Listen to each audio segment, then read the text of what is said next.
ज्यादा नए मामले आए सामने। कोरोना से बचाव की मुहिम में अब तक देश में 13 करोड़ 23 लाख से ज्यादा दी गई कोरोना वैक्सीन की खुराक। कोरोना वायरस संक्रमण की चेन को तोड़ने के लिए महाराष्ट्र में कड़े कदम लागू। सरकारी दफ्तरों को सिर्फ 15% कर्मियों के साथ काम करने की अनुमति। शादियों में 25 लोग ही हो सकेंगे शामिल। एक जिले से दूसरे जिले और एक शहर से दूसरे शहर में जाने पर भी लगी पाबंदी।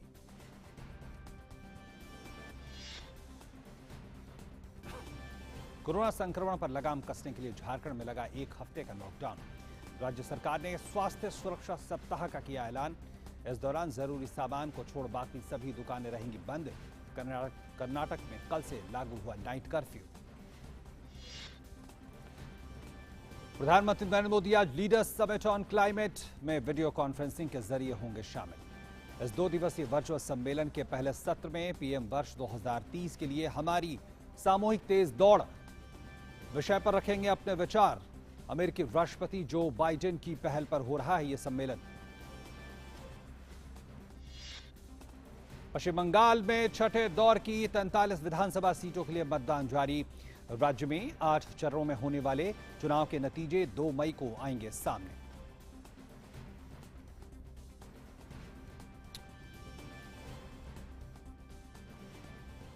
तो ये थी इस वक्त की बड़ी बड़ी खबरें। अब इन खबरों को विस्तार से नजर डालते हैं।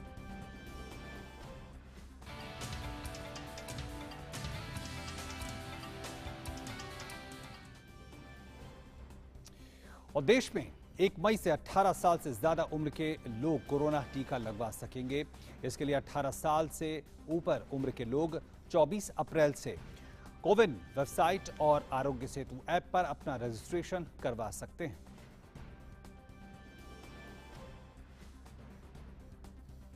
और देश भर में कोरोना के मामलों में बढ़ोतरी जारी है। कोरोना संक्रमण के ताजा आंकड़ों की बात करें तो पिछले 24 घंटों में देश भर में कोरोना के 3,14,000 से अधिक नए मामले सामने आए हैं। इस समय देश में कोरोना के सक्रिय मरीजों की कुल संख्या 22,91,428 है। बीते 24 घंटों में देश भर में 2,104 मरीजों की मौत भी हुई है, जिसके बाद मृतकों का कुल आंकड़ा बढ़कर 1,84,657 हो गया है।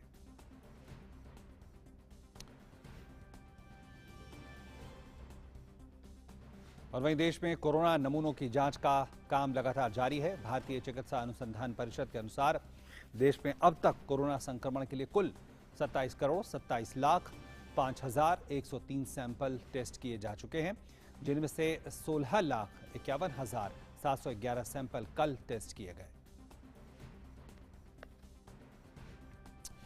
और इस बीच देश के जिन राज्यों में ज्यादा हालात खराब हैं वहां ऑक्सीजन और बेड की व्यवस्था बढ़ाने का काम भी जारी है।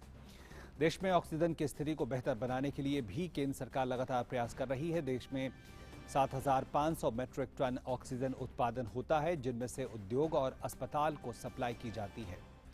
फिलहाल देश में सभी राज्यों को 6600 मेट्रिक टन ऑक्सीजन दी जा रही है। आने वाले समय में इसे और बढ़ाया जाएगा।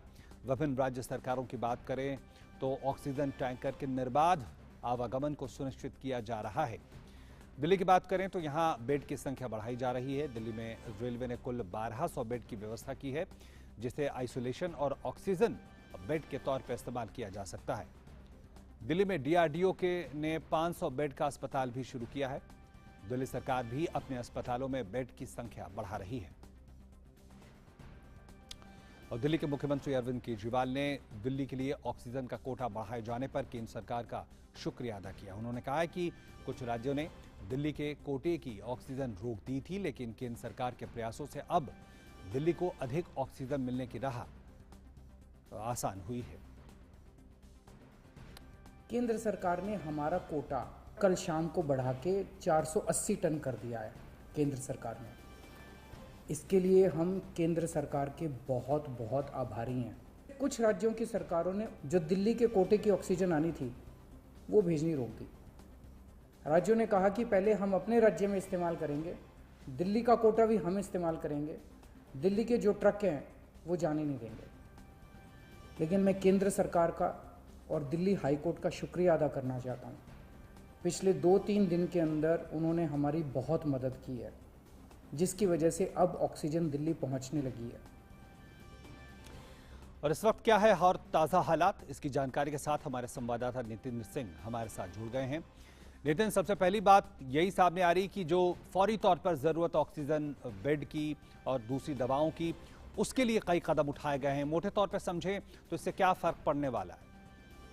देखिए, मोटे तौर पे ये फ़र्क पड़ेगा कि जो ऑक्सीजन की ज़्यादा डिमांड हो रही है अभी, बहुत ऐसे मरीज़ हैं जिनको ऑक्सीजन सपोर्ट पे रखा गया है, तो उनको फ़ायदा होगा। साथ ही साथ कई अस्पतालों ने दिल्ली में कल ये कहा था कि उनके पास ऑक्सीजन सिर्फ 4 घंटे, 5 घंटे, 8 घंटे के लिए बचे हुए हैं। तो ऐसे में दिल्ली सरकार का कोटा को बढ़ाया गया, केंद्र सरकार ने बढ़ाया है और ज़्यादा से ज़्यादा ऑक्सीजन मिले उन अस्पतालों को, ये सुनिश्चित करने की कोशिश की गई है। कई ऐसे अस्पताल हैं जहां पर पीएसए प्लांट लगाया गया है। ये पीएसए प्लांट ये होते हैं जो जो हवा से नेचुरल अपने आप वो ऑक्सीजन बनाते हैं। तो जिस अस्पताल में ये पीएसए प्लांट लगा है उसमें अलग से ऑक्सीजन देने की जरूरत नहीं पड़ती है। तो ये तमाम कोशिश केंद्र सरकार की तरफ से भी किए जा रहे हैं, राज्य सरकार की तरफ से भी किया जा रहा है। इससे फायदा ये होगा कि जो लोग मरीज भर्ती हैं जिन अस्पतालों में, उनको पर्याप्त मात्रा में ऑक्सीजन मिल रहा है। जो बेड बढ़ाने की एक चुनौती है, जैसे रेलवे भी अब सामने आई है, ये कितना मददगार साबित होगी? देखिए, बहुत से ऐसे मरीज हैं जब अब अस्पतालों में वेटिंग में हैं, वो फिर एम्बुलेंस में है, तो ऐसे मरीजों के लिए फ़ायदेमंद है कि रेलवे ने 1200 बेड बढ़ाया है पुर में, और साथ ही आनंद विहार में उनके कोच लगे हुए हैं। साथ ही साथ डीआरडीओ के 500 से ज़्यादा बेड है जो ऑक्सीजन युक्त बेड है। इसके अलावा विकिन में सैटरडे से सरदार पटेल कोविड सेंटर भी खुल जाएगा, तो उसमें भी 5000 की क्षमता से बढ़ाया जा रहा है। साथ ही साथ 2500 ऑक्सीजन सपोर्ट बेड को भी उसमें इंक्रीज किया गया है। तो इस तरह से छोटे छोटे स्टेप उठाए जा रहे हैं ताकि जितने भी मरीज आए उनको एक सपोर्ट मिले, उनका केयर हो, उनका इलाज हो। और बहुत से ऐसे मरीज हैं, तकरीबन 80% मरीज ऐसे हैं जिनको घर पे ही या फिर एक मामूली इलाज के जरिए भी वो ठीक हो सकते हैं, ये भी डॉक्टर का कहना है। तो सिर्फ 15% 20% मरीजों को ऑक्सीजन सपोर्ट और आईसीयू की ज़रूरत होती है। ऐसे में ये तमाम कदम उठाए जा रहे हैं। साथ ही साथ लोगों से ये भी कहा जा रहा है कि आप घरों में रहें और जो भी प्रोटोकॉल है कोविड का वो पालन करें, बाहर निकलें तो मास्क जरूर लगाएं। अब हम ऐसे दौर में जा रहे हैं नितिन, जब 18 साल से ऊपर के लोगों का वैक्सीनेशन होना है। तमाम राज्यों ने उसकी तैयारियां भी की हैं। ऐसे में एक बड़ा सवाल होगा, वो है वैक्सीन की आपूर्ति। इसको लेकर किस तरह की तैयारी इस वक्त दिखती है? देखिए, एक खबर मैं सुना दूं कि 24 अप्रैल से 18 साल से ऊपर के लोग कोविन जो आईटी प्लेटफॉर्म है, कोविन वेबसाइट और कोविन आरोग्य सेतु ऐप पे अपना रजिस्ट्रेशन करा सकेंगे, क्योंकि 1 मई से 18 साल से ऊपर के लोगों को वैक्सीनेशन होना है। ऐसे में एक इम्पॉर्टेंट खबर है ये कि 24 अप्रैल से वो रजिस्ट्रेशन करा सकेंगे। जहाँ तक उपलब्धता की बात है तो 3 कंपनी को आपातकालीन मंजूरी मिली है। साथ ही साथ जॉनसन जो अमेरिकन कंपनी है उसने भी अप्लाई किया हुआ है, वो उसको भी 3 दिन वर्किंग डे में अप्रूवल मिलेगा। साथ ही और भी कंपनी आ रही है। इसके अलावा भारत की जो अपनी एक इंडिजिनस कंपनी है वो भी अगस्त तक, उसका भी जुलाई अगस्त तक वैक्सीन आ जाएगा। उसकी क्लिनिकल फेज 3 ट्रायल में वो एंटर कर गया है। तो ऐसे में आने वाले दिनों में कम से कम 4-5 कंपनी आएंगे जिससे पर्याप्त मात्रा में वैक्सीन उपलब्ध होगा और धीरे धीरे इसको और ज़्यादा से ज़्यादा तेज गति से चलाया जाएगा। लेकिन अभी जिस तरीके से जितना भी वैक्सीन है वो पर्याप्त है। जो अगर लगातार लगता रहेगा 1 मई से, तो जो लोग प्रायोरिटी में आएंगे, जो पहले आएंगे, उनका वैक्सीनेशन होता जाएगा। तो कोई कमी नहीं है वैक्सीन की। ज़रूरत है कि आप सही समय पर वैक्सीन अपना लें। एक और सवाल, जो कोरोना के जो पिछले 24 घंटों के आंकड़े हैं, अब वो हम देख रहे हैं 3 लाख से ऊपर अब पहुंच गए हैं। इसके बारे में किस तरह से इसको समझा जाए? और ये ऐसे वक्त में ये आंकड़े आ रहे हैं जब हम कई राज्यों में देख रहे हैं कि जो आरटीपीसीआर टेस्ट है और जो उनके परिणाम है वो आने में देरी हो रही है। जी बिल्कुल। हुआ क्या है कि 146 ऐसे डिस्ट्रिक्ट हैं, वहाँ पर पॉजिटिविटी रेट 15% से ज़्यादा हो गया है और वहाँ पे ज़्यादा से ज़्यादा केस बढ़ रहा है। तो ऐसे में एक साथ, जहाँ तक टेस्टिंग की रिपोर्ट लेट आने की बात है, तो स्वास्थ्य मंत्रालय का ये कहना है कि एक साथ ज़्यादा से ज़्यादा सैंपल पहुँच रहा है, जिसकी वजह से ये देरी हो रही है। और ये भी स्वास्थ्य मंत्रालय की तरफ से एक सलाह दी जा रही है कि अगर कोई टेस्ट कराता है, सैंपल दिया है, तो वो घर में क्वारंटाइन रहे। वो वेट नहीं करे कि उसका रिपोर्ट आएगा नहीं आएगा, या पॉजिटिव आएगा नहीं आएगा। जब तक रिपोर्ट नहीं आता है तो उनको घर में ही क्वारंटाइन रहना है, ताकि अगर पॉजिटिव भी रहे तो वो दूसरे को संक्रमित न कर पाए। तो ये एक बड़ा इंपॉर्टेंट सलाह है जिसको मानने की जरूरत है। और देख रहे हैं कि 16 लाख टेस्टिंग एवरेज अब हो रहा है देश में, तो टेस्टिंग कैपेसिटी को भी बढ़ाया जा रहा है, लेकिन निश्चित तौर पे वेटिंग ज़्यादा है, ये स्वास्थ्य मंत्रालय भी स्वीकार कर रहा है, जिसकी वजह से देरी हो रही है। साथ ही साथ जो मामले बढ़ रहे हैं, 3 लाख से अधिक मामले आ गए हैं, तो जो अचानक ये संक्रमण बढ़ा है और म्यूटेंट वायरस भी बहुत तेजी से संक्रमित करता है, तो ऐसे में ज़रूरत इस बात पे है कि अभी भी लोग अगर कोविड अप्रोप्रिएट बिहेवियर करें, मास्क लगाएं, भीड़-भाड़ में जाने से बचें।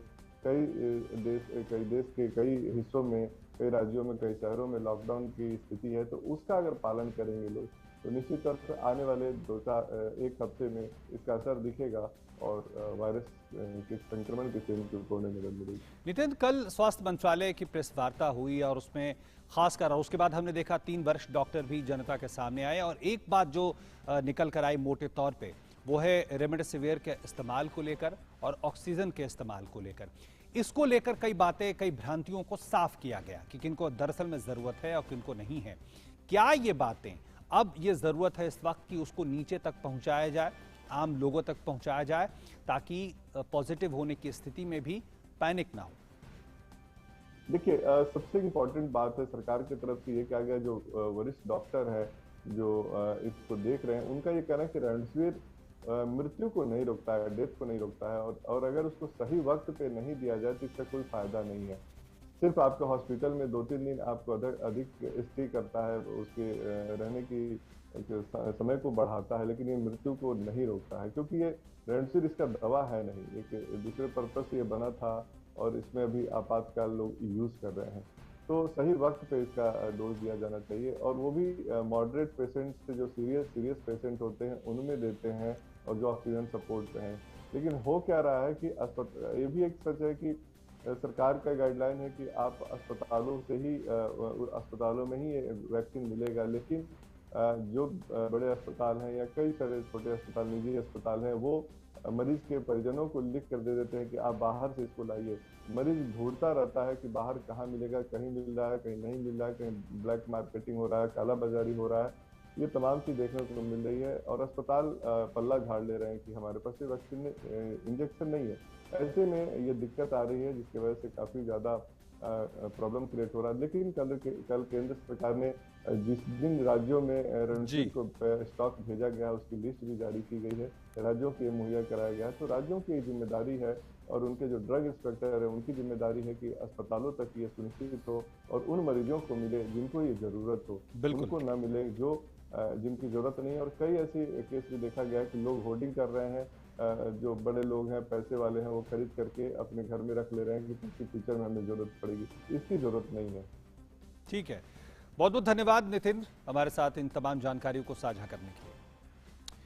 महाराष्ट्र का रुख करते हैं। महाराष्ट्र में कोरोना के बढ़ते मामलों के मद्देनजर लागू प्रतिबंधों की वजह से मुंबई की सड़कें सुनसान दिख रही हैं। राज्य सरकार ने ब्रेक द चेन पहल के तहत आज रात 8 बजे से नए सख्त प्रतिबंध लागू करने की घोषणाएं की हैं। नई गाइडलाइंस के मुताबिक सभी केंद्र, राज्य और लोकल सरकारी दफ्तर 15% क्षमता के साथ काम करेंगे और चलाए जाएंगे, और अगर मंत्रालय या फिर केंद्रीय सरकारी दफ्तर में ज़्यादा अटेंडेंस के साथ चलाना है तो उसके लिए Maharashtra state disaster management authority के CEO से परमिशन लेनी होगी। आम लोगों के लिए मेट्रो और लोकल ट्रेन सेवाएं बंद रहेंगी। लॉकडाउन जैसे ये कड़े प्रतिबंध 1 मई तक लागू होंगे। नए नियमों के मुताबिक शादी समारोहों में सिर्फ 25 लोग ही शामिल हो सकते हैं, और लोकल ट्रेन, मोनो और मेट्रो का इस्तेमाल सेंट्रल गवर्नमेंट, स्टेट गवर्नमेंट और लोकल अथॉरिटी के स्टाफ के साथ साथ डॉक्टर और जरूरी सेवाओं से जुड़े लोग ही कर सकते हैं।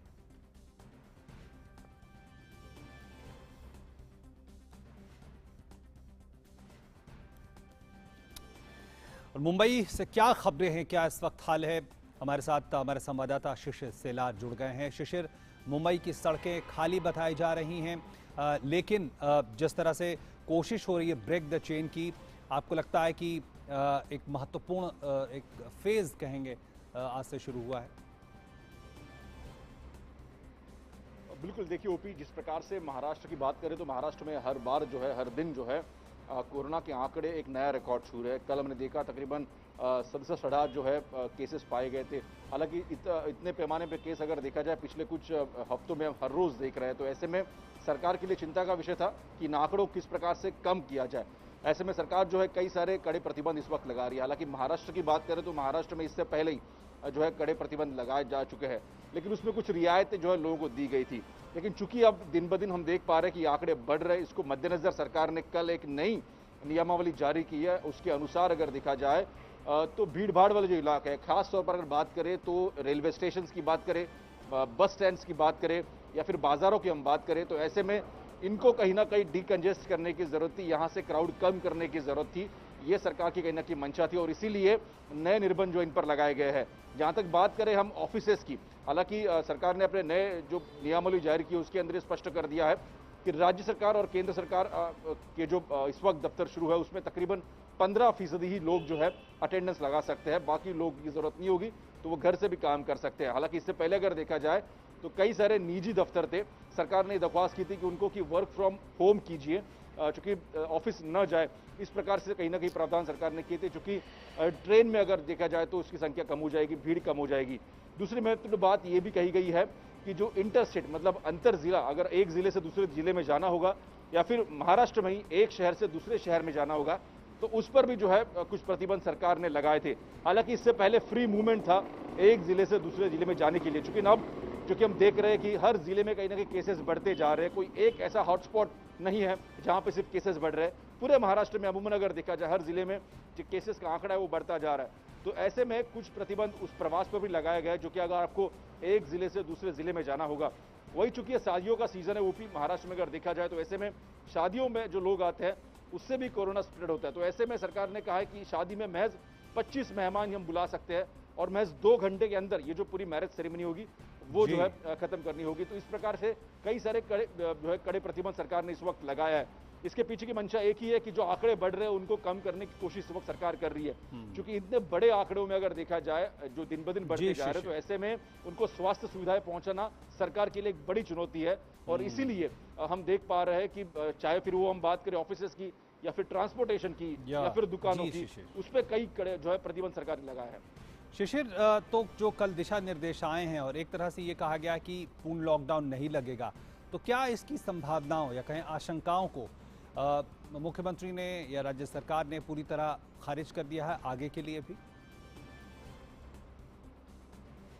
देखिए, भले सरकार ने इसको लॉकडाउन का नाम नहीं दिया है, सरकार इसे कह रही है ब्रेक द चेन, जिसका मतलब है कि श्रृंखला को तोड़ने की सरकार कोशिश कर रही है और इसीलिए इन सभी नियमों को जो है कड़े प्रतिबंधों का नाम दिया गया। लेकिन अगर इसके प्रावधान अगर हम देखें तो अमूमन जो लॉकडाउन हम देख पा रहे थे पिछले वर्ष, उसी तर्ज पर यह भी लॉकडाउन है, क्योंकि इसमें कुछ रियायतें भी दी गई है। अगर मसलन देखा जाए तो बात करें तो लंबी दूरी की ट्रेनें जो महाराष्ट्र में चलती है, अगर देखा जाए प्रवासी मजदूर भी कई लोग महाराष्ट्र में हैं जो लोग दूसरे राज्य में जाना चाहते हैं, तो ऐसे में सरकार ने उसके लिए एक अलग एसओपी जारी की है। जो लोग ट्रेन से ट्रैवल करना चाहते हैं, रेलवे मंत्रालय की अपनी एक अलग एसओपी है जिसके तहत जो है ये प्रवासी जो है प्रवास कर सकते हैं। तो ऐसे में जाहिर सी बात है कड़े निर्बंध जरूर है, लेकिन कुछ रियायतें अभी भी सरकार ने दी हुई है। तो ये कहीं ना कहीं अब देखना होगा कि बड़े ये जो है प्रतिबंध सरकार ने लगा, इसका असर कितना होता है। क्योंकि अगर महाराष्ट्र की टास्क फोर्स की बात करें, जो टास्क फोर्स गठित की है पूरे कोरोना के लिए, अगर उनके कुछ सदस्यों की अगर माने तो उसमें से कुछ लोग कह रहे हैं कि हालांकि 15 दिन का ये अगर देखा जाए लॉकडाउन का पीरियड होता है, कहीं ना कहीं एक कोरोना की साइकिल होती है और 15 दिन के बाद हमें पता चलता है कि आंकड़े में कितनी बढ़ोतरी हुई या फिर आंकड़े कितने कम हुए। इसलिए अगर देखा जाए, हालांकि महज एक ही हफ्ता पूरा हो चुका है और कुछ दिन बाकी है, शायद उसके बाद पता चले, उसके बाद सरकार फिर से आकलन करे कि इसका असर कितना हुआ है। बिल्कुल, बहुत बहुत धन्यवाद शिशिर हमारे साथ जुड़ने के लिए, तमाम जानकारियों को साझा करने के लिए। और यहाँ पर रुकेंगे, छोटे से ब्रेक लिया, बने रहिए मिड डे प्राइम के साथ। खुश है ये आसमां जमीन, हर तरफ छाए हैं हम ही, ऐसी कूल है अपनी कहानी, चिल करके जीनी जवानी, चलने दे बस दिल की मनमानी। I'm cool, chill your दिल,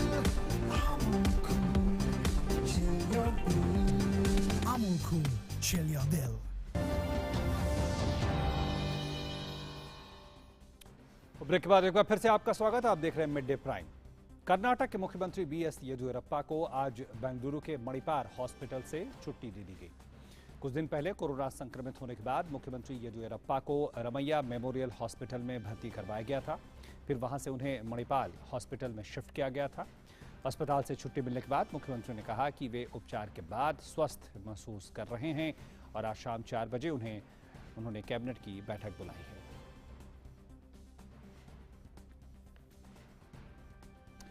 और कोरोना के बढ़ते मरीजों की संख्या के कारण देश में ऑक्सीजन की मांग बढ़ी है और इस बीच आज ऑक्सीजन एक्सप्रेस आंध्र प्रदेश के विशाखापट्टनम पहुंची। 7 खाली टैंकरों के साथ पहली ऑक्सीजन एक्सप्रेस मुंबई से कल रवाना हुई थी। ऑक्सीजन एक्सप्रेस राष्ट्रीय इस्पात निगम लिमिटेड विशाखापट्टनम स्टील संयंत्र से तरल ऑक्सीजन लोड कर उसका परिवहन महाराष्ट्र के लिए करेगी।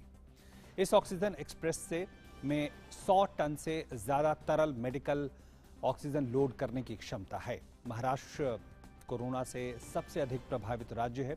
रेलवे ने रविवार को ऐलान किया था कि वो देश के विभिन्न राज्यों में तरल ऑक्सीजन के परिवहन के लिए अगले कुछ दिनों तक ऑक्सीजन एक्सप्रेस चलाएगा।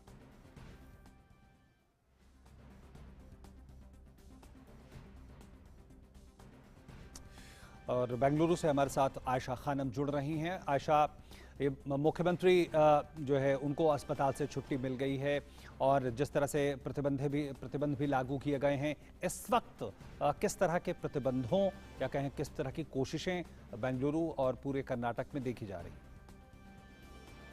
जी देखिए, कर्नाटक में युद्ध स्तर पर कोविड के खिलाफ जंग छिड़ गई है और कर्नाटक सरकार लगातार पूरी प्लानिंग के साथ इसका सामना कर रही है। और अभी कर्नाटक के मुख्यमंत्री बीएस येदियुरप्पा जो है अस्पताल से उन्हें छुट्टी मिली है, तो आज शाम को दोबारा बैठक होगी कैबिनेट सदस्यों के साथ और रिव्यू किया जाएगा कि जो सरकार ने गाइडलाइंस लागू किए हैं, नए नियम लागू किए हैं, कर्फ्यू लागू किया है रात 9 बजे से लेकर सुबह 6 बजे तक, और इसके अलावा वीकेंड कर्फ्यू जारी किया है। तो इन तमाम चीज़ों को किस तरह से और ज़्यादा सख्ती के साथ इम्प्लीमेंट किया जाए, तो ज़्यादा दबाव जो है बैंगलोर पर है। बैंगलोर एक एपिसेंटर बन गया है कर्नाटक के लिए, क्योंकि यहाँ पर हर रोज़ करीब 13,000 से ज़्यादा की संख्या में केसेस सामने आ रहे हैं। तो अब कर्नाटक सरकार बैंगलोर में जो मेडिकल व्यवस्था है उसको रैंप अप करने की पूरी कोशिश कर रही है। और दूसरी तरफ दूसरे ज़िलों में भी अब सरकार का ध्यान है, क्योंकि सरकार ये नहीं चाहती कि जो हालात बैंगलोर में हुए वो दूसरे ज़िलों में इस तरह के हालात पैदा ना हो जाए। लेकिन खास बात ये देखी गई है कि लोगों में जो जागरूकता है वो अब बढ़ गई है। लोग खुद ब खुद टेस्टिंग के लिए पीएचसी सेंटर चलकर आ रहे हैं। यहाँ पर हम देख सकते हैं लगातार लंबी कतारें जुड़ रही है, लोग आ रहे हैं अपने आप। एक तरफ टेस्टिंग हो रही है तो दूसरी तरफ वैक्सीनेशन के लिए भी उतनी भारी मात्रा में लोग पहुँच रहे हैं। तो जाहिर है अब लोग जुड़ गए हैं इस जंग में। लोग इस कोरोना की इन्फेक्शन को बढ़ने से रोकना चाहते हैं। तो ऐसी सूरत में चारों तरफ से सरकार की जो स्ट्रेटेजी है वो यही है कि इस इन्फेक्शन को फैलने ना दिया जाए। और सरकार अब अलग अलग फेसेस में डॉक्टर्स को भर्ती करने की कोशिश कर रही है, क्योंकि डॉक्टर्स की कमी महसूस की जा रही है। कई डॉक्टर्स जो हैं 2 या 3 शिफ्ट में काम कर रहे हैं और ये बहुत ही दबाव है पूरे मेडिकल इंफ्रास्ट्रक्चर पर। तो ऐसी सूरत में अब कर्नाटक सरकार ऑक्सीजन सप्लाई को लेकर कल लगातार दिन भर बैठकें की और सरकार ने ये कहा कि ऑक्सीजन को लेकर कर्नाटक में दिक्कत नहीं होगी, क्योंकि अगले 2 दिन में ये पूरी व्यवस्था जो है, ये सिस्टम जो है अपने आप एक्टिवेट हो जाएगा। क्योंकि बेल्लारी जिंदल प्लांट से भी ऑक्सीजन जो अस्पतालों को मुहैया कराने के लिए Bellary steel plant, Jindal steel plant आगे आया है। बिल्कुल, तो कर्नाटक में जो स्थिति जिस तरह से कल 23,000 केसेस 24 घंटे में सामने आए और बैंगलोर में सिर्फ 13,000 से ज्यादा, सिर्फ बैंगलोर में मैं बता रही हूँ आपको 13,000 से ज्यादा केसेस सामने आए। तो ये चिंताजनक स्थिति है। बिल्कुल निश्चित तौर पर सरकार का कहना है कि लोगों को खौफ या डरने की जरूरत नहीं है, क्योंकि सरकार ये कह रही है कई लोग इसमें जो हर रोज नए केसेस लिस्ट जारी होती है उसमें डिस्चार्ज लोग जो ठीक होकर घर पहुंच रहे हैं। बिल्कुल आशा, बहुत बहुत धन्यवाद आपका हमारे साथ जुड़ने के लिए। हमारे पास वक्त की थोड़ी कमी है। बहुत बहुत धन्यवाद इन तमाम जानकारियों को पहुंचाने के लिए। और आज कैबिनेट की बैठक येदियुरप्पा मुख्यमंत्री करेंगे तो शायद वहां से भी कुछ खबरें निकल कर आए। असम का रुख करते हैं। असम में कोरोना महामारी की स्थिति पर चर्चा के लिए गुवाहाटी के असम एडमिनिस्ट्रेटिव स्टाफ कॉलेज में एक सर्वदलीय बैठक हुई। बैठक में मुख्यमंत्री सर्बानंद सोनोवाल, स्वास्थ्य मंत्री हेमंत बिश्वा शर्मा, स्वास्थ्य और परिवार कल्याण विभाग के प्रधान सचिव समीर सिन्हा, डीजीपी भास्कर ज्योति महंता और अन्य वरिष्ठ अधिकारी शामिल हुए। बैठक में असम प्रदेश कांग्रेस समिति के अध्यक्ष रिपुण बोरा, एजेपी रायजोर दल के नेता भी शामिल हुए।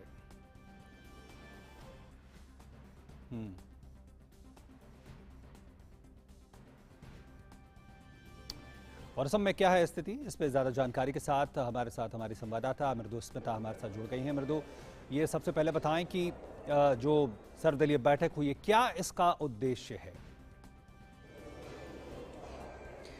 जी ओपी, अभी भी जो मीटिंग है अभी भी जारी है। मैं यहीं पे फ़िलहाल हूँ, मीटिंग अभी भी चल रही है। तो इस जो मीटिंग है ये काफ़ी महत्वपूर्ण रहेगा, क्योंकि इस मीटिंग में स्पेशली जो कोविड सिचुएशन है स्टेट की, तो उसको लेके सब बातचीत हो रही है। और यहाँ पे पुलिस डीजीपी जो भास्कर ज्योति महंतो, फिर डिप्टी कलेक्टर डीसी भी यहाँ पे मौजूद है, और काफ़ी वरिष्ठ जो ऑफिशियल्स है वो भी यहाँ पे मौजूद है। जो भी हो सके असम गवर्नमेंट जितना कोविड सिचुएशन को टैकल करने के लिए पूरी की पूरी वो सब बात यहाँ इस सर्वदलीय जो बैठक हो रही है यहाँ पे वो लोग डिस्कस करेंगे। और आगे जाके सिचुएशन से निपटने के लिए क्या और कठोर परिस्थिति आएगी और क्या गाइडलाइंस फॉलो करना पड़ेगा, ये सब काफ़ी कुछ ही देर में पता चलेगा। हालांकि कल स्वास्थ्य मंत्री ने ऑलरेडी बताया था, क्योंकि जो अभी फ़िलहाल सिचुएशन है कोविड की, सिर्फ अस्पताल ही नहीं, होटल्स को भी टाई अप कराया गया है कि वहाँ पे भी जो कोविड पेशेंट्स है वहाँ पे सेल्फ आइसोलेशन में रह सके, और वहाँ पे जो सुविधा है, जो फैसिलिटी, मेडिकल फैसिलिटी है, वो वहाँ पे उनको प्रोवाइड किया जाएगा सरकार की तरफ से। हालांकि जो पेशेंट्स है वो अपना जो कॉस्ट है वो खुद ही उनको बेयर करना पड़ेगा। और ये जो ट्रैवलर्स आ रहे हैं गुवाहाटी असम में वापस ट्रेन और फ्लाइट से आ रहे हैं, उनका मैंडेटरी कोविड टेस्ट एयरपोर्ट और स्टेशंस में किया जा रहा है, और जो है 7 डे होम क्वारंटाइन में उनको रहना पड़ेगा। वो लोग नेगेटिव हो सकते हैं। तो ये सब कुछ गाइडलाइंस जो है वो सबको फॉलो करना पड़ेगा। और जो 6 बजे से शाम सब दुकानें और जो सुपरमार्केट से ये सब बंद है, जो 30 तारीख तक ये जारी रहेगी ओपी। बिल्कुल, बहुत बहुत धन्यवाद मृदुस्मिता। इस बैठक पे ज़रूर नज़र आप रखें और इसके क्या अपडेट है ये भी हम बताएंगे।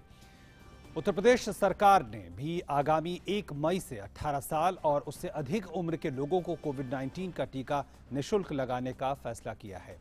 इस पर ज़्यादा जानकारी के साथ हमारे संवाददाता लखनऊ से जुड़ रहे हैं हमारे साथ रामेंद्र।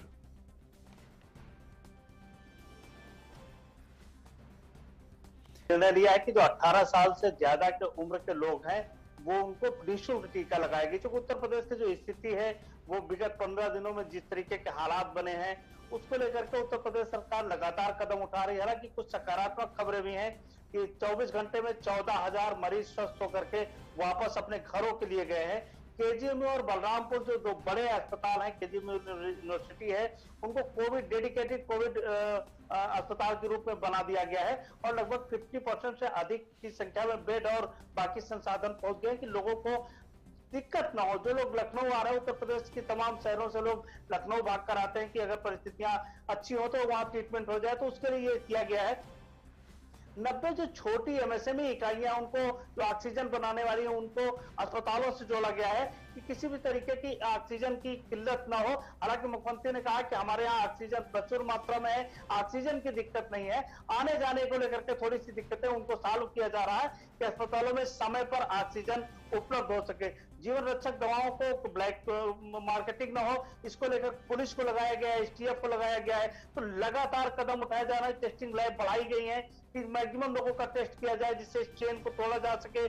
76,000 से ज्यादा क्वारंटीन सेंटर बने हैं। कुछ दिक्कतें भी हैं, जैसे दिल्ली में लॉकडाउन हुआ तो प्रवासी मजदूर बड़ी संख्या में उत्तर प्रदेश है, उनको घर भेजना, उनकी टेस्टिंग कराना एक चुनौती है। हालांकि सरकार उस पर भी काम कर रही है। और शुक्रवार 8 बजे से शाम शुक्रवार 8 बजे से सोमवार सुबह 7 बजे तक साप्ताहिक बंदी की गई है। मास्क लगाना सबके लिए अनिवार्य किया गया है। जो लोग मास्क लगा के नहीं निकल रहे हैं उनका चालान किया जा रहा है। और डॉक्टरों किराए, कल भी हम स्टोरी करने गए थे, हमारे उच्च अधिकारी हैं वो वैक्सीनेशन के लिए गए थे। डॉक्टरों ने कहा कि साहब वैक्सीन अवश्य लगवाएं। जो भी मेरी बात सुन रहे हो उन्होंने कहा वैक्सीन अवश्य लगवाएं। मेरे अस्पताल में 4 लोग कोविड पॉजिटिव आए थे, दोनों डोज वैक्सीन लगवाने के बाद, लेकिन वो 5 दिन में स्वस्थ होकर आ गए और काम कर रहे हैं। तो बिल्कुल बिल्कुल रामेन, लगवाए काम चल जाएगा। उससे मेरा भी निवेदन है, डीडी न्यूज का भी निवेदन है कि वैक्सीनेशन जरूर कराएं, इससे उनकी जान बच सकती है। जी रामेन, बहुत बहुत धन्यवाद। हमारे पास वक्त की थोड़ी कमी है, बहुत बहुत धन्यवाद हमारे साथ जुड़ने के लिए। अब छत्तीसगढ़ का रुख करेंगे। छत्तीसगढ़ सरकार ने 1 मई से 18 वर्ष से अधिक आयु के लोगों को कोरोना टीका मुफ्त में लगाने की घोषणा की है। राज्य के मुख्यमंत्री भूपेश बघेल ने ट्वीट करके ये कहा है। उन्होंने कहा कि छत्तीसगढ़ में 18 वर्ष से अधिक उम्र के लोगों को कोरोना वैक्सीन का भुगतान राज्य सरकार करेगी। अपने नागरिकों की जीवन रक्षा के लिए हम हर संभव कदम उठाएंगे। केंद्र सरकार से अनुरोध है कि वो पर्याप्त संख्या में वैक्सीन की उपलब्धता सुनिश्चित करे। छत्तीसगढ़ में 45 वर्ष से अधिक आयु समूह के लोगों को कोरोना टीके की पहली खुराक दी जा रही है। पहली खुराक देने के मामले में छत्तीसगढ़ राज्य का स्थान छत्तीसगढ़ का पूरे देश में चौथा है। और 60 वर्ष और उससे अधिक आयु वर्ग की बात करें तो छत्तीसगढ़ पूरे देश में लद्दाख, राजस्थान, सिक्किम और त्रिपुरा के बाद 5वें स्थान पर है। छत्तीसगढ़ में अब तक 51,25,640 कोरोना वैक्सीन की डोज का उपयोग किया गया है और प्रदेश में अब तक पहला और दूसरा डोज मिलाकर कुल 50,55,698 डोज लगाए जा चुके हैं। और बिहार का रुख करते हैं। बिहार में 18 साल से अधिक उम्र वाले सभी लोगों का मुफ्त कोरोना टीकाकरण किया जाएगा। मुख्यमंत्री नीतीश कुमार ने 1 मई से शुरू होने वाले 18 वर्ष से अधिक आयु के सभी लोगों के टीकाकरण को निःशुल्क करने की घोषणा की है। उन्होंने एक ट्वीट में कहा है कि 18 वर्ष और इससे ऊपर के सभी बिहार वासियों का मुफ्त टीकाकरण राज्य सरकार द्वारा किया जाएगा। और इस बीच बिहार में पिछले 24 घंटों के दौरान कोरोना संक्रमण के रिकॉर्ड 12,220 मामले दर्ज किए गए हैं। पिछले 24 घंटों के दौरान 4,774 मरीज ठीक भी हुए हैं। दूसरी ओर बिहार में टीकाकरण अभियान के तहत अब तक कुल 62,67,491 लोगों को टीका लगाया जा चुका है। इस बीच कोरोना महामारी को देखते हुए बिहार में होने वाले पंचायत चुनाव को 15 दिनों के लिए टाल दिया गया है। राज्य चुनाव आयोग ने इसकी घोषणा करते हुए कहा कि 15 दिनों बाद स्थिति की समीक्षा करते हुए पंचायत चुनाव कराने से संबंधित फैसले लिए जाएंगे। और वहीं हरियाणा में कोरोना से हालात तेजी से बिगड़ रहे हैं। ऐसे में हरियाणा की सीमा पर बैठे किसानों का कोरोना टेस्ट और वैक्सीन लगाने के संबंध में किसान नेताओं के साथ आज शाम अधिकारियों के साथ बैठक होने वाली है। किसान नेताओं के कोरोना टीकाकरण और जांच के लिए तैयार होने के साथ स्वास्थ्य विभाग की टीमें अपना काम शुरू कर देंगी। हरियाणा के मुख्यमंत्री मनोहर लाल खट्टर ने स्पष्ट रूप से निर्देश देते हुए कहा है कि धरने पर बैठे लोगों का RT-PCR टेस्ट करवाया जाए। हरियाणा में कोरोना संक्रमण की चेन तोड़ने के लिए प्रभावी कदम उठाए जा रहे हैं और हरियाणा के गृह मंत्री अनिल विज ने कहा है कि प्रदेश में सभी की चिंता करना उनका फर्ज है। हरियाणा में बड़ी संख्या में किसान प्रदर्शन कर रहे हैं। ऐसे में हमने फैसला लिया है कि उन सभी को टीका लगाया जाएगा, साथ ही उनका कोरोना टेस्ट भी करवाया जाएगा। झारखंड का रुख करते हैं। झारखंड में आज सुबह 6 बजे से स्वास्थ्य सुरक्षा सप्ताह की शुरुआत हो गई है और इसके तहत जरूरी सेवाओं को छोड़कर सभी गतिविधियां बंद हैं। मुख्यमंत्री हेमंत सोरेन ने 2 दिन पहले उच्च अधिकारियों के साथ बैठक कर 22 से 29 अप्रैल तक राज्य भर में स्वास्थ्य सुरक्षा सप्ताह के अनुपालन की अपील की थी। इसका असर राज्य भर में देखने को मिल रहा है। मुख्यमंत्री ने कल देर शाम रांची में सेना के वरीय अधिकारियों के साथ बैठक कर सेना के अस्पतालों में कोविड-19 संक्रमित मरीजों का इलाज शुरू करने का आग्रह किया। स्वास्थ्य सुरक्षा सप्ताह के दौरान आवश्यक सामग्री की दुकानों को छोड़कर अन्य सभी दुकानें बंद रहेंगी। केंद्र सरकार, राज्य सरकार और निजी क्षेत्र के चिन्हित कार्यालयों को छोड़ सभी कार्यालय बंद रहेंगे। कृषि, औद्योगिक, निर्माण और खनन कार्य की गतिविधियां चलती रहेंगी। धार्मिक स्थल खुले रहेंगे लेकिन श्रद्धालुओं की उपस्थिति प्रतिबंधित रहेगी। कोई भी व्यक्ति अनुमति प्राप्त कार्यों को छोड़कर अपने घर से बाहर नहीं निकलेगा और 5 से अधिक व्यक्तियों को कहीं एक जगह एकत्रित होना मना रहेगा, वर्जित रहेगा। और रांची और पूरे झारखंड का क्या है हाल, इसकी ज़्यादा जानकारी के साथ हमारे संवाददाता दिवाकर मौजूद हैं। दिवाकर, किस तरह से स्वास्थ्य सुरक्षा सप्ताह की शुरुआत हुई है और जो एक बात कही गई है कि निगरानी रखी जाएगी कि कोई भी बेवजह न निकले जिनको अनुमति नहीं है निकलने की सड़कों पर। देखिए, आज से स्वास्थ्य सुरक्षा सप्ताह की ओपी शुरुआत हुई है और ये 29 तारीख तक चलेगा। ये वीकली एक तरीके का लॉकडाउन है जिसे स्वास्थ्य सुरक्षा सप्ताह नाम दिया गया है। इसके जरिए आज सुबह से ही रोडों पर जो है आवाजाही वो लगभग नहीं के बराबर दिख रही है। आवश्यक वस्तुएं, दुकान लगभग बंद हैं, मॉल सारे बंद कर दिए गए हैं। तो एहतियात के तौर पर और साथ ही साथ प्रशासन, जहां तक चेकिंग अभियान जो चल रहा है वो भी चल रहा है, मास्क को लेकर लगातार चेकिंग कि अगर कोई लोग काम पे बाहर निकल रहे हैं, वैक्सीनेशन के लिए भी बाहर निकल रहे हैं, तो वो मास्क का प्रॉपर इस्तेमाल करें और जो 2 गज की दूरी का पालन करना है, वो जो वैक्सीनेशन सेंटर है वहां पर भी उसका पाबंदी की गई है। और साथ ही साथ सभी जिला मुख्यालयों पर सुबह से ही पुलिस और प्रशासन की टीम सड़कों पर उतर चुकी है और लगातार फ्लैग मार्च किया जा रहा है और लोगों को ये जागरूक भी किया जा रहा है कि आप बेवजह घरों से बाहर ना निकलें। एहतियात के तौर पर जगह जगह पर पुलिस बलों की तैनाती की गई है और लगातार अगर लोग रोड पर निकल रहे हैं तो उनसे पूछताछ भी की जा रही है, रोक टोक भी की जा रही है और लोगों के मन में जो कोरोना के प्रति एक जो डर भी पैदा हुआ है उसको भी दूर करने का प्रयास किया जा रहा है, जागरूक भी किया जा रहा है कि अगर आपको किसी भी तरह के जो सिम्टम्स हैं कोरोना के, वो अगर आपको लगता है तो आप जरूर जो जगह जगह पे बनाए गए हैं जांच केंद्र बनाए गए हैं वहां पर पहुंचे और अपना जांच कराएं। और लगातार इस पहल लगातार की जा रही है। सड़क में आज मुख्यमंत्री ने अभी जितने भी यहाँ पे अस्पताल हैं, सरकारी अस्पताल और निजी अस्पताल, उनके प्रमुखों के साथ उन्होंने अभी संवाद किया है और लगातार जो एक कमी की बात की जा रही है, झारखंड में लगातार ऑक्सीजन की कमी की बात हो रही है और कुछ जो महत्वपूर्ण दवाइयां हैं उसकी भी कमी की बात की जा रही थी, तो उसे दूर करने का प्रयास किया जा रहा है और उसकी कालाबाजारी भी यहाँ पर हो रही है। उसे भी रोकने के लिए मुख्यमंत्री ने एक मैकेनिज्म डेवलप किया है, कुछ ऑनलाइन व्यवस्थाएं शुरू की गई है। जो बड़े बड़े अस्पताल हैं वहां पर क्या बेड की उपस्थिति है, इसके लिए एक जानकारी, एक मैकेनिज्म, कंट्रोल रूम भी बनाया गया है ताकि लोगों को किसी तरह की परेशानी ना हो। और साथ ही साथ जो पिछले 2 दिनों में एक नया डेवलपमेंट ये हुआ है कि लगभग 1800 नए ऑक्सीजन बेड यहां पर तत्काल तैयार किए गए हैं ताकि लोग जो सड़कों पर राज्य में दौड़ रहे थे और ये कहा जा रहा था कि झारखंड में जो मौत का आंकड़ा एकाएक बढ़ा है उसके पीछे स्वास्थ्य सेवा की बदहाली एक बड़ा कारण है कि लोग अस्पताल में पहुंच रहे लेकिन उनको जो जरूरी सुविधाएं हैं वो मुहैया नहीं हो रही है, तो उसे दूर करने का भी प्रयास पिछले 2-3 दिनों में यहाँ पर किया गया है, ये देखने को मिल रहा है। जी बहुत बहुत धन्यवाद दिवाकर हमारे साथ जुड़ने के लिए, उन तमाम जानकारियों को साझा करने के लिए। और अब बात ताजा खबर की।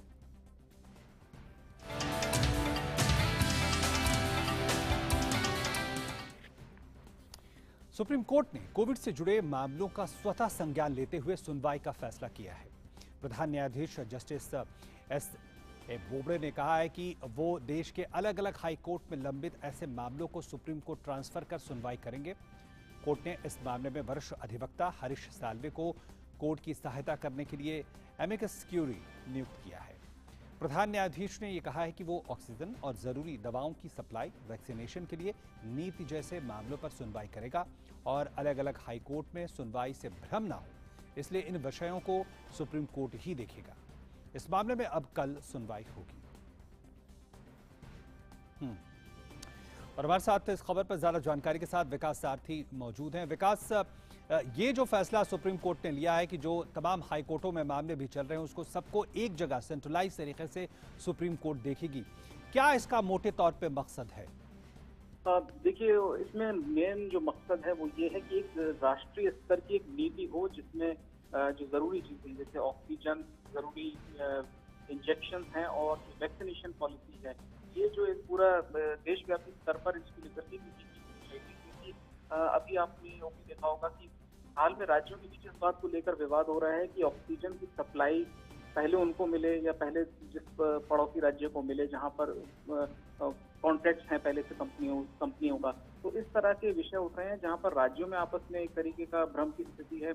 तो कोर्ट ये चाहता है कि ये जो जरूरी चीजें हैं उनको लेकर के एक राष्ट्रीय नीति हो। इसको लेकर केंद्र से जवाब भी मांगा है सुप्रीम कोर्ट ने और कोर्ट कल इस मामले में सुनवाई करेगा। ये बात भी कोर्ट ने बोली है। हालांकि आज जब सीबीआई ने जो सारी टिप्पणी की है, इस बीच में उन्होंने फिलहाल हाईकोर्ट में चल रही कार्रवाई पर रोक नहीं लगाया है, आधिकारिक तौर पर रोक नहीं लगाई गई है। लेकिन कोर्ट ने ये कहा जरूर है कि ये जो इश्यूज अलग अलग हाईकोर्ट्स में लंबित हैं उनको सुप्रीम कोर्ट अपने पास ट्रांसफर करके और फिर एक ऐसी सुनवाई करना चाहता है जिससे एक राष्ट्रीय नीति तैयार हो सके और सभी राज्यों को ये जो रिसोर्सेज हैं जरूरी वो मिल सके। बहुत बहुत धन्यवाद विकास, इन तमाम खबरों को, इन तमाम जानकारियों को पहुंचाने के लिए। और यहाँ पे हम रुकेंगे एक छोटे से ब्रेक के लिए, आप बने रहिए मिड डे प्राइम के साथ।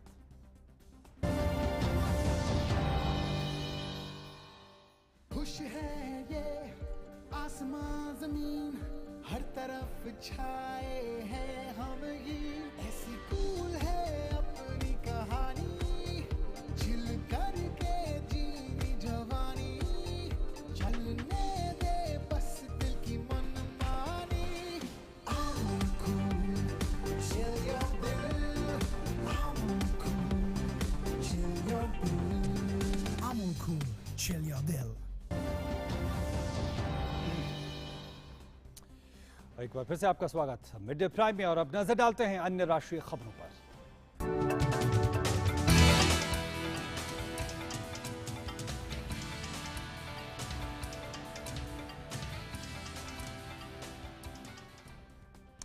पश्चिम बंगाल विधानसभा चुनाव के छठे चरण का मतदान सुचारू रूप से जारी है और 11:30 बजे तक 37.27% मतदान दर्ज हुआ है। आज सुबह 7 बजे शुरू हुआ मतदान शाम 6:30 बजे तक होगा और इस चरण में 4 जिलों की 43 सीटों के लिए वोट डाले जा रहे हैं। राज्य में 8 चरणों में मतदान कराया जा रहा है और इस चरण में स्वतंत्र और निष्पक्ष मतदान सुनिश्चित करने के लिए सुरक्षा के व्यापक इंतजाम भी किए गए हैं और सभी आवश्यक सुविधाएं दी गई हैं। सभी मतदान केंद्रों पर इलेक्ट्रॉनिक वोटिंग मशीनों के साथ वीवीपैट का इस्तेमाल किया जा रहा है।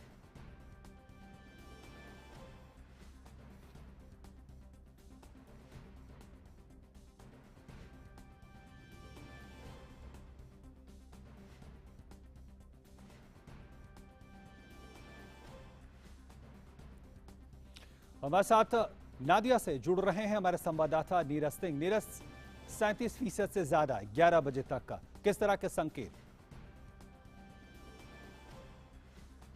देखिए, बिल्कुल संकेत बेहतर है क्योंकि अगर देखें कि पहले जिस तरीके के चरणों में वोटिंग परसेंटेज हुआ है और जो वेस्ट बंगाल के जो लोग हैं वो अपने मत का जिन्होंने प्रयोग किया है, राजनीतिक रूप से काफी जागरूक ये स्टेट है और पिछली बार भी 78% से ज्यादा का मतदान ये बताता है कि लोकतंत्र में भागीदारी वेस्ट बंगाल के लोग किस तेजी के साथ बढ़ चढ़कर लेते हैं। और अभी भी अगर हम देखें तो 43 सीटों पर जहां चुनाव चल रहा है कहीं से भी कोई अप्रिय घटना की खबर नहीं आई है। शांतिपूर्ण तरीके से चुनाव चल रहा है और बड़ी संख्या में जो लोग हैं वो निकलकर मतदान केंद्रों पर पहुंच रहे हैं। हालांकि दोपहर का समय है, इस समय जरूर थोड़ा सा जो मतदान केंद्र थोड़े से सूने दिखाई देंगे क्योंकि लोग लंच करने के बाद फिर दोबारा लंबी लंबी कतारें मतदान केंद्रों पर देखने को मिलेंगी। तो हम कह सकते हैं कि पिछली बार जो पांचवां चरण में जब वोटिंग हुई थी 78% से ज्यादा का मतदान हुआ है, तो इस बार भी उम्मीद की जा रही है 78% से ज्यादा 80 या उससे भी ऊपर जो मतदान का प्रतिशत इस चरण में रह सकता है।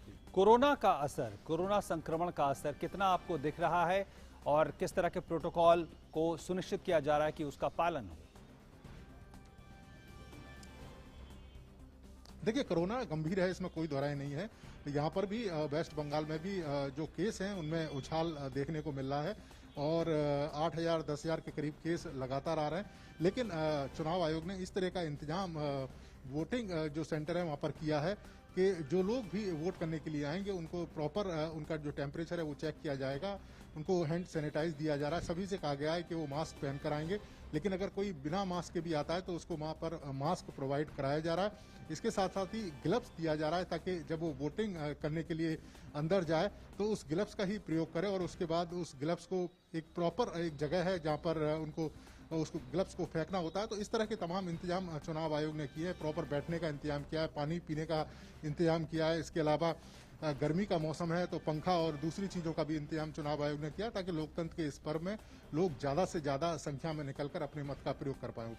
राजनीतिक अगर महत्व की बात करें इस चरण की तो क्या आप कहेंगे? इन 43 सीटों पे हम जानते हैं नदिया और इन सब इलाकों के आसपास का 24 परगना, इन सब इलाकों में हम जानते हैं कि जो मतदान प्रतिशत है और कहें जो समुदाय हैं वो उसको लेकर बड़ी उहापोह की स्थिति रहती। तो राजनीतिक तौर पे कितना महत्वपूर्ण, कई बड़े नाम भी इस चरण में हैं, मुकुल रॉय की बात करें और कई बड़े नाम इस चरण में शामिल हैं। देखिए बिल्कुल मुकुल रॉय हैं, इसके अलावा 5 टीएमसी के जो मंत्री रहे उनकी किस्मत का फैसला होना है। इसके अलावा जो बांग्ला की अभिनेत्री हैं वो चुनावी मैदान में, इसके अलावा एक निर्देशक हैं वो भी चुनावी मैदान में है, टीएमसी की तरफ से वो चुनाव लड़ रहे हैं। राजनीतिक रूप से काफी महत्वपूर्ण ये कह सकते हैं कि चरण है, और ना सिर्फ ये छठा चरण बल्कि छठा, 7वां और 8वां ये चरण इसलिए भी महत्वपूर्ण है क्योंकि ये ज्यादातर वो इलाके हैं जो बांग्लादेश की सीमा से सटे हुए हैं। पिछली बार की अगर बात करें तो टीएमसी ने यहाँ पर बहुत बेहतर प्रदर्शन किया था और उसके बाद कांग्रेस पार्टी की जो स्थिति थी वो बेहतर रही, लेकिन इस बार समीकरण बदले हुए हैं। जिस तरीके से जो लोग हैं राजनीतिक हिंसा का लगातार विरोध करते रहे लोग, और उनका कहना है कि वो एक स्थायी इस तरह की सरकार चाहते हैं ताकि यहाँ पर जो विकास है वो हो। अगर आप कैलकाटा और उसके आसपास देखेंगे ओपी और यहाँ देखेंगे तो आपको विकास में एक बड़ा अंतर है वो देखने को मिलेगा। तो यहाँ के लोग भी चाहते हैं कि उनका विकास उसी तरीके से हो जैसे कलकत्ता और उसके आसपास के इलाकों का विकास हुआ। जी नीरज, बहुत बहुत धन्यवाद इन तमाम जानकारियों और विश्लेषण को हम तक पहुंचाने के लिए। प्रधानमंत्री नरेंद्र मोदी अमेरिका के राष्ट्रपति जो बाइडेन के निमंत्रण पर जलवायु पर आधारित एक शिखर सम्मेलन में आज हिस्सा लेंगे और आज से वर्चुअली शुरू होने वाले इस 2 दिवसीय सम्मेलन के पहले दिन प्रधानमंत्री आज शाम को पहले सत्र में अपनी बात रखेंगे, जिसका विषय है वर्ष 2030 के लिए हमारी सामूहिक तेज दौड़। इस शिखर सम्मेलन में करीब 40 अन्य वैश्विक नेता भी भाग ले रहे हैं। ये तमाम नेता जलवायु परिवर्तन, प्रकृति आधारित समाधान, जलवायु सुरक्षा के साथ साथ स्वच्छ ऊर्जा के लिए तकनीकी नवाचारों पर चर्चा करेंगे।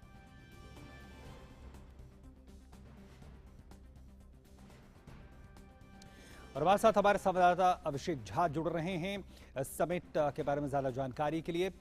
अभिषेक, कितना महत्वपूर्ण, क्योंकि हम जान रहे हैं कि एक समय जब जो पेरिस क्लाइमेट समिट था और जो एग्रीमेंट था उससे अमेरिका बाहर था, और अब एक तरह से उस पूरी प्रक्रिया को एक तरह से फिर से न सिर्फ शामिल हो रहा है बल्कि भारत जैसे देश जो एक लीड की भूमिका निभाते आ रहे हैं, खासकर प्रधानमंत्री नरेंद्र मोदी के नेतृत्व में, किस तरह से समिट को समझना चाहिए, खासकर जलवायु परिवर्तन का जो 2030 का लक्ष्य है उसके मद्देनजर? देखिए ओपी, ये जो एक समिट था, जो पेरिस एग्रीमेंट था, ये बहुत ऐतिहासिक पल था जब दुनिया के करीब 194 देशों ने इसे रेटिफाई कर दिया था और उसके बाद अमेरिका इससे वापस चला गया, आपने जैसा बताया। और अब जब अमेरिका वापस इसमें आया है तो लग रहा है कि दुनिया में अनेक अंतर्विरोधों और मतभेदों के बावजूद कम से कम एक मुद्दा ऐसा है जहां पर तमाम देश, नेता और जो उनके आर्थिक हित की बात करें वो सब लोगों को लग रहा है कि एक जगह हमारे हैं, और वो है जलवायु परिवर्तन से जुड़ा हुआ मामला। भारत ने जो अपने कमिटमेंट्स थे पेरिस क्लाइमेट एग्रीमेंट के तहत, उनको पूरा करने का तमाम प्रयास किया है। यहाँ तक कि करीब 40% जो हमारी ऊर्जा उत्पादन थी वो रिन्यूएबल एनर्जी पे निर्भर होनी थी 2030 तक, उसको लगभग करीब 38.5% जो हमारी ऊर्जा उत्पादन है वो रिन्यूएबल सोर्सेज से हो रही है, जो एस्टैब्लिश्ड हमारी कैपेसिटी है। तो इसके हिसाब से भारत ने अपने लक्ष्यों को बहुत पहले पा लिया है और अब वो इसको और भी ज्यादा बेहतर बनाने की स्थिति में है। तो एक लीडिंग कहे फोर्स तो भारत निश्चित रूप से है पेरिस क्लाइमेट एग्रीमेंट और इससे जुड़े हुए अपने कमिटमेंट्स को लेकर। भारत का पक्ष इस पूरे कॉन्फ्रेंस में यही होगा कि जो तमाम विकसित देश है जिनके पास उन्नत तकनीकी है, जिनके पास फिनांसेस हैं, वो डेवलपिंग कंट्रीज के साथ इसको शेयर करें। बहुत बहुत धन्यवाद अभिषेक। निश्चित तौर पर इस बैठक पर और प्रधानमंत्री के संबोधन पर नजरें होंगी। बहुत बहुत धन्यवाद आपका हमारे साथ जुड़ने के लिए। अब मिड डे प्राइम में रुक रहे हैं एक और छोटे से ब्रेक के लिए, आप बने रहे डीडी न्यूज के साथ।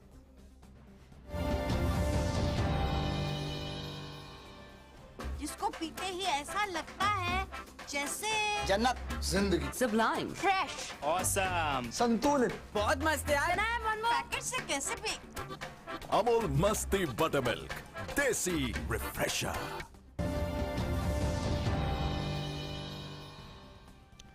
और अब बात उन खबरों की जो दुनिया भर में सुर्खियों में छाई हुई हैं।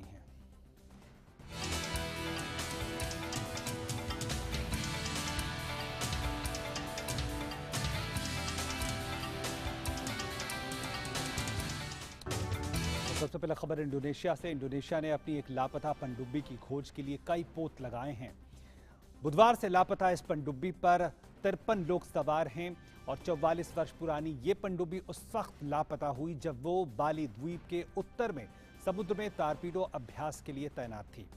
इंडोनेशिया के रक्षा मंत्रालय ने बताया है कि एक हवाई सर्वेक्षण में पनडुब्बी के गोता लगाने की जगह के आसपास समुद्र तल पर तेल बिखरा हुआ देखा गया। राहत और बचाव के काम के लिए नौसेना के 2 पोत भेजे गए हैं और एक नौसेना अधिकारी के मुताबिक तेल बिखरे होने का मतलब ये है कि या तो पनडुब्बी के ईंधन टैंक को क्षति पहुंची है या फिर ये चालक दल द्वारा मदद मांगने का इशारा है।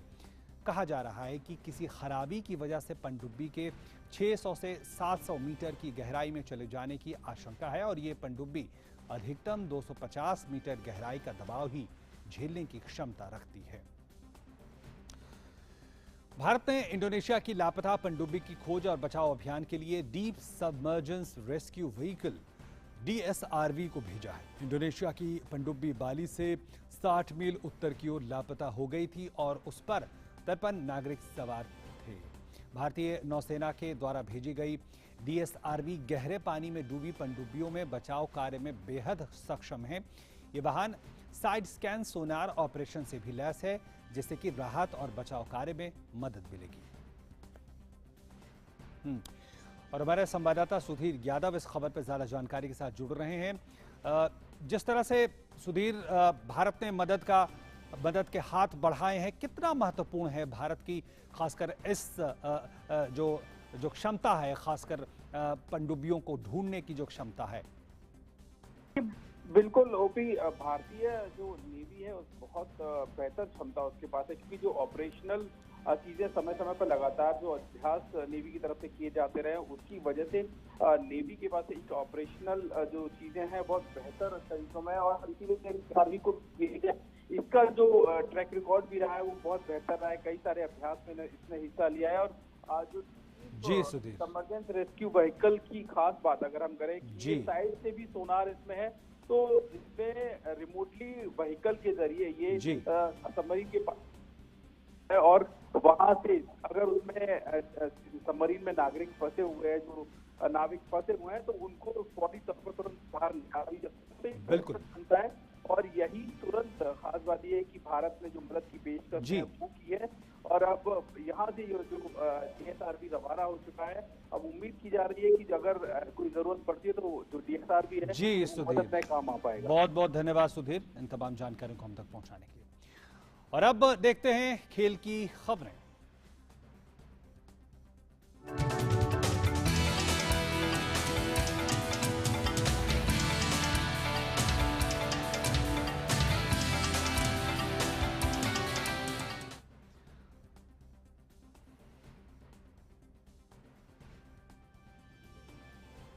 और खेल प्राइम के साथ हमारे सहयोगी सुचित्रा अब आपके साथ हैं। सुचित्रा, आपके पास। शुक्रिया ओपी। शुरुआत करते हैं बॉक्सिंग के साथ। आईबा यूथ पुरुष और महिला विश्व बॉक्सिंग चैंपियनशिप में भारतीय मुक्केबाजों का शानदार प्रदर्शन जारी है। भारत के कुल 8 मुक्केबाज फाइनल में पहुंच चुके हैं, जिनमें 7 महिलाएं और 1 पुरुष शामिल है। प्रतियोगिता में 11 पदक पक्के करके भारत की युवा टीम ने इतिहास रच दिया है। इससे पहले इस प्रतियोगिता में भारत का सर्वश्रेष्ठ प्रदर्शन 10 पदक था, जो उन्होंने 2018 में हंगरी में जीते थे। सभी महिला मुक्केबाज अपने फाइनल मुकाबले आज खेलेंगी, जबकि पुरुष मुक्केबाज अपना फाइनल मैच कल यानी शुक्रवार को खेलेंगे। और अब बात करते हैं आईपीएल की। इंडियन प्रीमियर लीग में बुधवार को चेन्नई सुपर किंग्स ने एक रोमांचक मुकाबले में कोलकाता नाइट राइडर्स को 18 रन से हरा दिया। पहले बल्लेबाजी करते हुए चेन्नई ने सलामी बल्लेबाज फैफ डू प्लेसी और ऋतुराज गायकवाड़ के अर्धशतक की मदद से निर्धारित 20 ओवर में 3 विकेट पर 220 रन बनाए। डू प्लेसी ने शानदार बल्लेबाजी करते हुए टीम के लिए सबसे अधिक नाबाद 95 रन बनाए। वहीं ऋतुराज ने 64 रन की पारी खेली। इसके अलावा मोइन अली ने 25 और कप्तान धोनी ने 17 रन का योगदान दिया। 221 रन के लक्ष्य का पीछा करने उतरी कोलकाता की आधी टीम एक समय 31 रन पर पवेलियन लौट गई थी। हालांकि इसके बाद दिनेश कार्तिक और आंद्रे रसेल ने पारी को संभाला और छठे विकेट के लिए 81 रन की साझेदारी की। कार्तिक ने 40 और रसेल ने 54 रन का योगदान दिया। पैट कमिंस के नाबाद 66 रन के बावजूद कोलकाता 202 रन ही बना सकी। चेन्नई के लिए दीपक चहर ने 4 विकेट लिए। आईपीएल में ही सनराइजर्स हैदराबाद ने आखिरकार सत्र की अपनी पहली जीत हासिल की।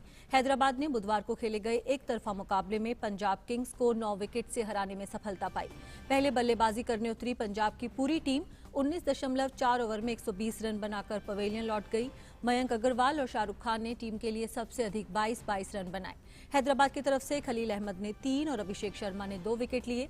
121 रन के लक्ष्य का पीछा करने उतरी हैदराबाद की टीम ने जॉनी बेयस्टो की अर्धशतकीय पारी के दम पर 8 गेंद शेष रहते 9 विकेट से जीत हासिल कर ली। बेयस्टो ने नाबाद 63 रन बनाए, वहीं कप्तान वार्नर ने 37 रन का योगदान दिया। केन विलियमसन 16 रन बनाकर नाबाद रहे। 4 मैच में हैदराबाद की ये पहली जीत है। बात फुटबॉल की। यूरोपियन सुपर लीग का होना अब मुश्किल लग रहा है। सुपर लीग से जुड़े सभी 6 इंग्लिश क्लब्स के नाम वापस लेने के बाद बुधवार को एसी मिलान, इंटर मिलान और एटलेटिको मैड्रिड ने भी प्रतियोगिता से हटने का फैसला किया। स्पेनिश क्लब बार्सिलोना और रियल मैड्रिड ने अभी तक कोई फैसला नहीं लिया है। यूरोपियन सुपर लीग का ऐलान रविवार को किया गया था, जिसमें यूरोप के 12 शीर्ष क्लब्स के शामिल होने से फुटबॉल जगत में उथल पुथल मच गई थी। फुटबॉल की संस्था यूएफा समेत बहुत से यूरोपियन देशों के शीर्ष नेताओं ने भी इस नई लीग के शुरू होने की निंदा की थी। सुपर लीग के ऐलान के बाद से ब्रिटेन और पूरे यूरोप में प्रशंसकों, फुटबॉल अधिकारियों और राजनेताओं द्वारा इसकी निंदा की गई थी। वहीं अलग अलग जगह पर फैंस ने भी इसका विरोध किया था।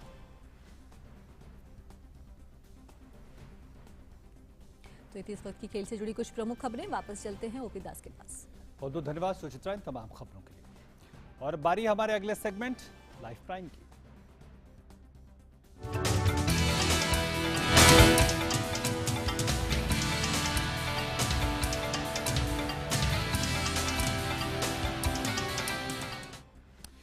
आज दुनिया भर में पृथ्वी दिवस, विश्व पृथ्वी दिवस मनाया जा रहा है और इस खास मौके पर पर्यावरण और पौधारोपण के लिए लोगों को जागरूक किया जाता है।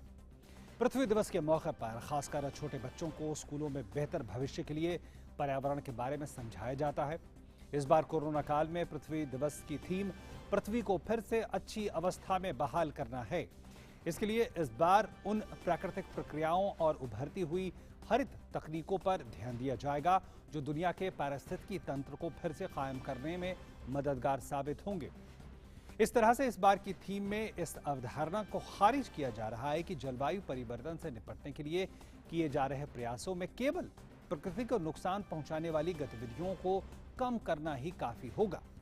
साल 2070 से प्रारंभ हुए इस दिवस को आज पूरी दुनिया के 192 से अधिक देशों के 1 अरब से अधिक लोग मानते हैं।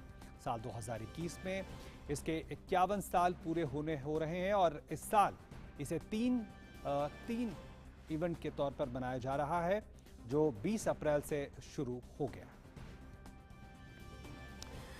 और इसी के साथ मिड डे प्राइम के आज के सफर में इतना ही। नमस्कार।